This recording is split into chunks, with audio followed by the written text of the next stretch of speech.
escriure, va tornar un poema que es va fer el seu fill, davant de la família. Ens va tornar un poema escrit per ella i resulta que escriu molt bé. I resulta que, a més, recita molt bé.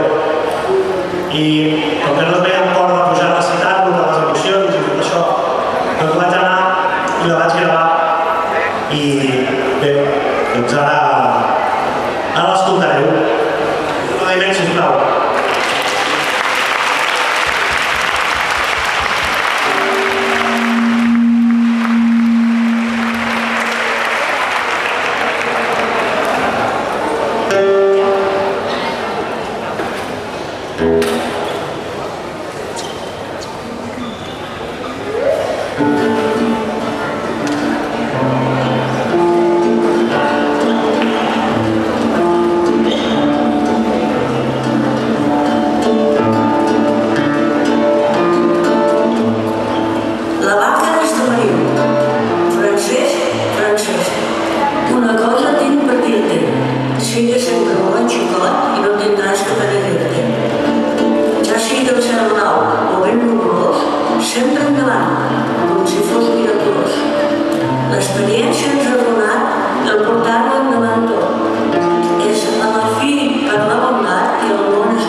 Maria Garreta, a Barcelona, 23 d'octubre de 2016, a una